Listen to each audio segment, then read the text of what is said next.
KRMB విషయంలో CM Revanth Reddy, irrigation శాఖ మంత్రి ఉత్తమ్ కుమార్ రెడ్డి తప్పించుకునే ప్రయత్నం చేస్తూ ఉన్నారు.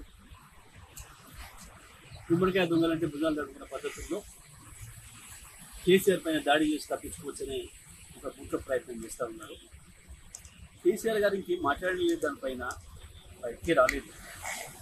ఏమేమో ఊహించుకొని కేసీఆర్ గారు రాబోతున్నదని, ఇంకేమో జరగబోతున్నది అని చెప్పి ఊహించుకొని వాళ్ళు మాట్లాడే మాటలు చూస్తే వాళ్ళు తప్పు చేసినామనే విషయాన్ని అంగీకరించినట్టుగా మనం స్పష్టంగా అర్థమవుతాం. 10 సంవత్సరాలు కేసీఆర్ గారు ప్రతి క్షణం కొట్లాడి కేంద్రంతోనే ప్రాజెక్టులు మన చేయించుకోకుండా కాపాడగలిగింది. ఎన్నిసార్లు ఎన్ని ప్రయత్నాలు చేసినా, కేంద్రం ఎన్ని రకాల ఊతలు పెట్టినా, ఎన్ని రకాల ఒత్తిళ్లు పెట్టినా ఎట్టి పరిస్థితుల్లో కూడా మా హక్కులను వదులుకోమని చెప్పి తెగేసి చెప్పి ప్రాజెక్టులను రాష్ట్రం కంట్రోల్లో వచ్చింది. దాంతో మన చుక్క నీటిని కూడా మన వాటాలను మనం వాడుకోగలిగినాం. ఈ 10 సంవత్సరాల కాలంలో గతంలో ఎన్నడూ లేని విధంగా ఒకవైపు మహబూబ్నగర్ జిల్లాలో, మరొకవైపు నల్గొండ జిల్లాలో, ఖమ్మం జిల్లాలో కూడా బ్రహ్మాండంగా రైతాంగానికి నీళ్ళు అందించుకునే సకాలంలో పంటలు పెంచుకున్నాం, విద్యుత్ ఉత్పత్తి అవసరమైన ఉత్పత్తి చేసుకున్నాం, మంచిగా కూడా ఇబ్బంది లేకుండా మనం వాడుకోలేదు. కానీ ఇవాళ రేవంత్ రెడ్డి ప్రభుత్వం చేసిన పనితో శాశ్వతంగా మన హక్కులను చెప్పుకొని తెలంగాణ తీరని ద్రోహాన్ని చేసే తప్పు నుంచి బయటపడడం కొరకు, తప్పించుకోవడం కొరకు అసంబద్ధమైన ఆరోపణలు చేస్తూ కేసీఆర్ గారి పైన, హరీష్ రావు గారి పైన, కేటీఆర్ పైన, ఇతర పైన ఆరోపించేవాళ్ళు. ఇది కాదు, నువ్వు ఇది చేసి తప్పించుకోలేవు ప్రజల నుంచి, సమాధానం చెప్పి తీరాలి. ఎందుకు జరిగింది ఇది, ఎందుకు సమీక్ష చేయలేదు? కేంద్ర ప్రభుత్వం పెట్టిన సమావేశానికి మన అధికారులు పోతున్నప్పుడు ముఖ్యమంత్రి సమీక్ష లేదు, ఇరిగేషన్ శాఖ మంత్రి సమీక్ష లేదు, అధికారులు వెళ్ళి చాలా ఆయాచితంగా అప్పచెప్పి రావటం, ఇవాళ వచ్చిన తర్వాత తలా ఒక మాట మాట్లాడి తప్పించుకునే ప్రయత్నం లేదు. ఇది మామూలుగా జరగలేదు.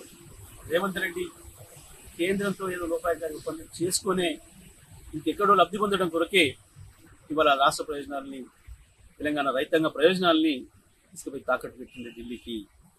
ఇక దీంట్లో నుంచి తప్పించుకుందాం అనుకుంటే సాధ్యం కాదు.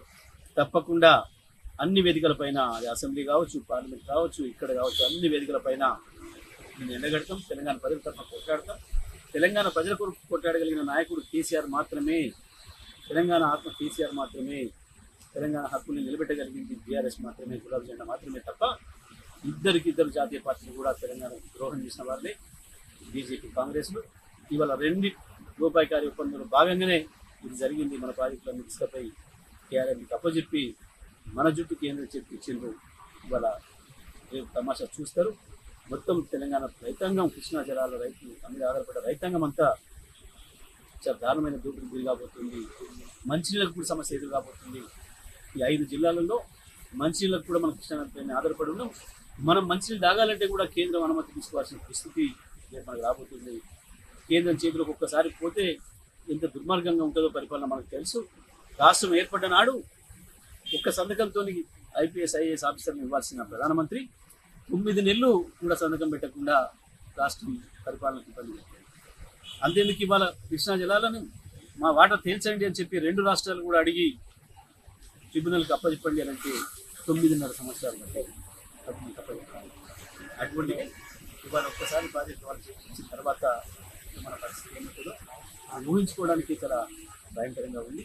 తప్పకుండా దీనిపైన ప్రజల్లో ఎండగడతాం, ప్రభుత్వం మెడలు వంచుతాం. మళ్ళీ మన ప్రాజెక్టులు మనం తీసుకొచ్చేంత వరకు కూడా ఎట్టి పరిస్థితులు కూడా కేసీఆర్ గారు వదిలిపెట్టేది ఉండదు. తప్పకుండా ఇంకేం మొదలు పెట్టలేదు. మాట్లాడక ముందే కేసీఆర్ గారి నుంచి ఒక మాట రాకముందే వీళ్ళే ఊహించుకొని, వీళ్ళే మాట్లాడి, వీళ్ళే దాడి చేసి ఎదురుదాడితో తప్పించుకున్నాం అనుకుంటే మాత్రం సాధ్యం కాదు. తప్పకుండా తెలంగాణ ప్రజల ముందు వీళ్ళిద్దరు కూడా దోషులు నిలవాల్సిందే.